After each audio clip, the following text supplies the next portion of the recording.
दहिवडी अपघात प्रकरणात मोठी हालचाल। पोलीस आणि फॉरेन्सिक टीमची घटनास्थळी पाहणी, पोलिसांचा तपास वेगात। 25 मार्चचा दिवस, दहिवडी शिंगणापूर रस्त्यावर एक भीषण अपघात घडला आणि एका निष्पाप जीवाचा अंत झाला। दहिवडी येथील सूरज फासे हे नेहमीप्रमाणे आपल्या कामासाठी वावरहिरेच्या दिशेने आपल्या दुचाकी क्रमांक MH53D 1904 वरून निघाले होते। सर्व काही नेहमीसारखं होतं, पण शिंगणापूर चौक पार करून अवघ्या 100 मीटर अंतरावर नियतीने वेगळंच काहीतरी ठरवलं होतं।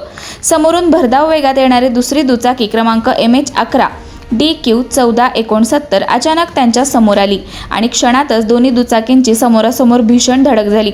धडकेची तीव्रता इतकी जबरदस्त होती की सूरज फासे गंभीर जखमी झाले आणि दुर्दैवाने त्यांचा जागीच मृत्यू झाला।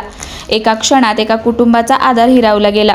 त्यांच्या स्वप्नांचा आणि आयुष्याचा प्रवास तिथेच थांबला। या घटनेनंतर 26 मार्च रोजी फॉरेन्सिक पथकाने घटनास्थळी पाहणी केली असून दहिवडी पोलिसांनी पंचनामा करून पुढील तपास सुरू केला आहे। हा अपघात केवळ एक घटना नाही, तर वेग आणि निष्काळजीपणामुळे होणाऱ्या गंभीर परिणामांची जाणीव करून देणारा एक मोठा इशारा आहे।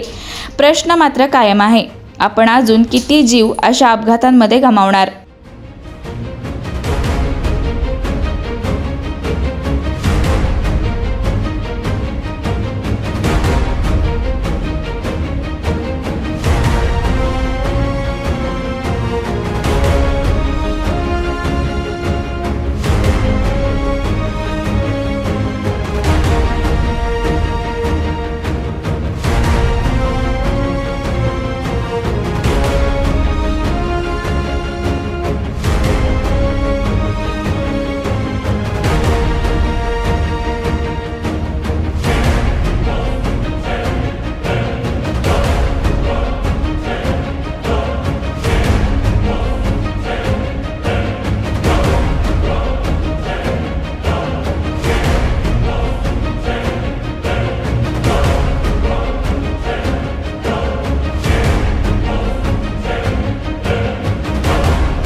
अशाच नवनवीन अपडेट्ससाठी आमच्या खबर गावाकडची या चॅनेलला सबस्क्राईब करा, आमचे व्हिडिओ लाईक करा आणि शेअर करा।